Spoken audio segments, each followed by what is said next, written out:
Karibu sana msikilizaji katika kituo chetu hichi, tuendelee na taarifa zetu, tuweza kuhakikisha kwamba tunaendelea kukufahamisha kuhusu kinachotokea, lakini pia tunahakikisha kukupa uchambuzi wa kina kuhusu kinachoendelea nchini Tanzania, lakini pia kuweza kuhakikisha kwamba tunaelewa kwamba yanayotokea yanaleta baadhi ya faida zipi ama hasara gani kwa wananchi wa kawaida. Taarifa nazozipokea msikilizaji ni kwamba kuna mtumishi wa Ikulu ambaye ameonekana kuwa anawatishia wananchi kila mara na anaendelea kuachilia vitisho hivi katika mtandao wake wa kijamii kuweza kuhakikisha kuwa anazidi kuwaonya watu dhidi ya kila kitu. Na sasa bwana huyu watu wameweza kumuona na wameweza kuchukua hatua ya kumweka wazi kwamba awache kuwatisha wananchi, kwa sababu wananchi wana nafasi ya kuzungumza na kutoa maoni ya kinachotokea. Ndio maana taarifa nayoipokea msikilizaji inasoma hivi: kuna huyu jamaa ambaye anajiita Imam Ali, anatumia jina la Mopao TZ kwenye ukurasa wa Instagram, na huyu ni rafiki wa karibu wa Ali Bananga, na muda huu yupo bize anabeza wanaharakati na kutisha watu. Atuambie hao waliokamatwa kwenye maandamano na wapo gerezani, wapo gereza lipi? Maana kimama chenu kilisema kiliwaachia wote kwa huruma. Kumbe ni uongo. Waliokamatwa kwa kutuma ujumbe kwa watumishi wao wapo gereza lipi? Sisi hatushindwi kuwasema nyie, ndo mmewaficha. Sasa weka orodha tuwasamee na tuipeleke UN. Sasa msikilizaji, ni ufafanuzi tu wa kile kitu ambacho bwana huyu anakifanya, lakini niweza kupita pale kwenye ukurasa wake na nimeona baadhi ya jumbe ambazo anaziandika, ambazo naomba nikusomee baadhi yao, kisha tuweze kuelewa ni kwa nini bwana huyu anawatisha wananchi kwa kila kitu ambacho anafanya. Kuna posti ambayo aliandika hivi: waliotukana watu walikamatwa na sasa wapo gerezani, lakini waliowapa namba za simu usikii wakitetea wala kuposti kuhusu wao. Kwa ufupi, anafanya mokari ya watu ambao waliweza kukamatwa ama ucheshi kuhusu watu ambao waliweza kukamatwa. Akakuja akasema kwenye posti nyingine, hata wewe unayeshawishiwa kufanya uasi hujui wenzio na familia zao wanapitia magumu gani, na huyo anayekushawishi anayo familia ila wewe sio mwanafamilia yake. Kwenye posti nyingine akasema hivi: waliokamatwa wakati wa vurugu, baadhi yao waliachiwa na baadhi wapo gerezani mpaka sasa. Hakuna mwanaharakati wala mwanasheria wala mtu wa mitandaoni anayewaposti.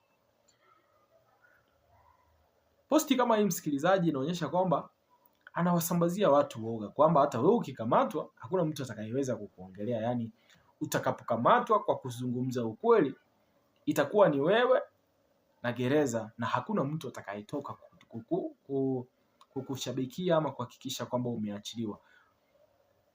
Ndio maana ameandika kwamba waliokamatwa wakati wa vurugu, baadhi yao waliachiliwa na baadhi wapo gerezani mpaka sasa, na hakuna mwanaharakati wala mwanasheria wala mtu wa mitandaoni anayewaposti.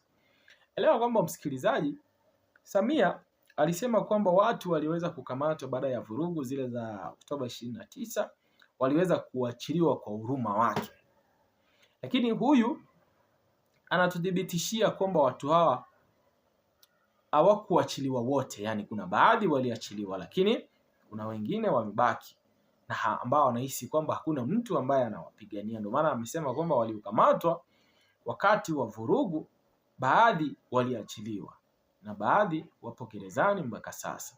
Hakuna mwanaharakati wala mwanasheria wala mtu wa mitandaoni anayewaposti. Mchuma janga. Kwenye posti nyingine akaandika hivi: polisi wakisema usifanye jambo fulani watakukamata, ujue mbinu na njia za kukupata wanazo, ila wanakuonya mapema. Kwa mfano, polisi wakisema watu wasiandamane, eti wanajua wanachokifanya. Kwa hivyo utakapoandamana watakukamata mapema. Yaani ni hali tu ya kuhakikisha kwamba wananchi wamepokea vitisho kutokana na vile vitu ambavyo yeye na serikali yake wanahisi kwamba hawahitaji wananchi waweze kuvifanya, na kwa sababu hiyo anazidi kuendelesha vitisho katika ukurasa wake huu wa Instagram, kuweza kuwatisha watu akiwa kama mfanyikazi wa Ikulu. Kuna meseji nyingine ambayo ameandika hivi: nishani ya rais ya utumishi wa muda mrefu na mwenendo mwema ndani ya Jamhuri ya Muungano wa Tanzania. Watumishi ni wengi, lakini watumishi wa muda mrefu ni wachache. Wapo watumishi wa muda mrefu pia, lakini kupata nishani kutoka kwa amri jeshi mkuu ni heshima ya ziada. Sasa bwana huyu ambaye anajiita pale kwenye mitandao kama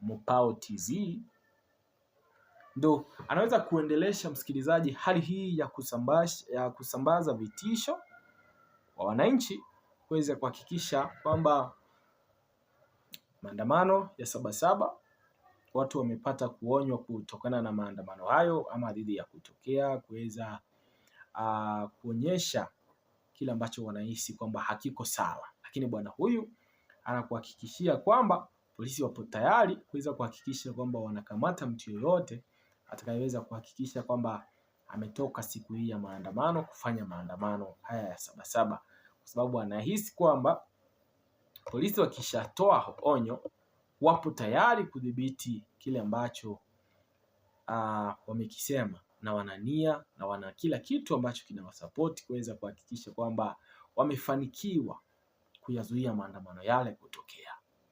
Msikilizaji, karibu sana kwenye kituo chetu, endelea kutia subscription, lakini endelea pia kutufuatilia, lakini pia tunakukaribisha kuachia maoni yako kwenye comment section ili uweze kuachia hisia zako kuhusu kile ambacho unahisi kinaendelea nchini Tanzania, na taarifa ambazo tunazidi kukuletea siku hadi nyingine. Unaweza kucomment, unaweza kutushauri, unaweza kusema chochote ambacho unahisi pale. Jina langu ni Presenter Guton, zidi kutafuta.